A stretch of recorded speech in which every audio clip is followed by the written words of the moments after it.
A third person has died at the Glenwood Life Hospital in Benoni after being infected with NDM1, and at least 20,000 drunk drivers have been arrested across the country over the past 11 months. I'm Busisiwa Khadebe with the latest news update. A third person has died at the Glenwood Life Hospital in Benoni after being infected with NDM1, which has been dubbed the New Delhi bug. Earlier this month, 2 patients died at the facility who had also been infected with the disease. NDM1 can produce a highly infectious form of pneumonia that is resistant to most antibiotics. 7 other patients were also exposed to the disease.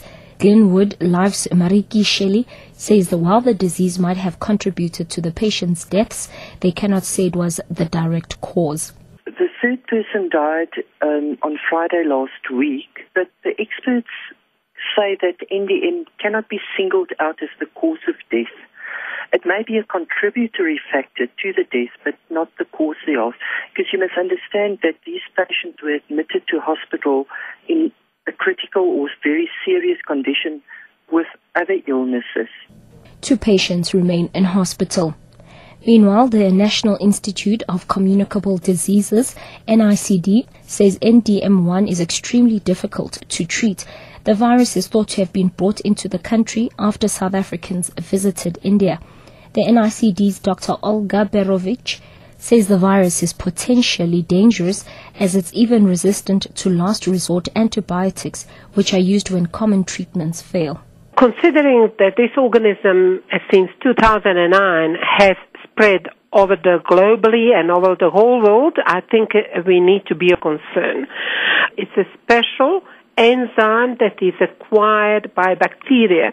And those bacteria that we are talking about are those bacteria that colonize our intestinal tract or can be also spread in our hospital settings. The Eugene Terreblanche murder trial continues in the Circuit High Court in Ventersdorp in the northwest today. The state is still presenting evidence in the case against 2 farm workers, Chris Mahlangu and a teenager. The 2 earlier pleaded not guilty to charges ranging from murder to aggravated robbery. 8 witnesses have testified so far, and at least 34 others are expected to give their versions. The right-wing leader was found bludgeoned to death on his farm over the Easter weekend last year. Yesterday, the defense grilled police constable Peter Modise about his handling of the accused after their arrest.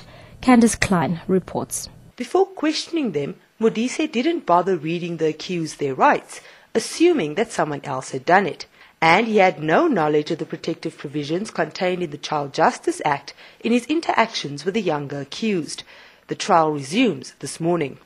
And lastly, at least 20,000 drunk drivers have been arrested across the country over the past 11 months. In the Western Cape alone, almost 50 drivers have been sentenced to jail for drunk driving in the past year. Since the beginning of this month, more than 660 drivers have been sentenced in the province for drunk driving offences, 47 of whom were sent directly to jail without the option of paying fines. 1 was jailed for 4 years, 6 for 3 years, and the remaining 40 for between 6 months and 2.5 years. A further 12 had their licenses cancelled.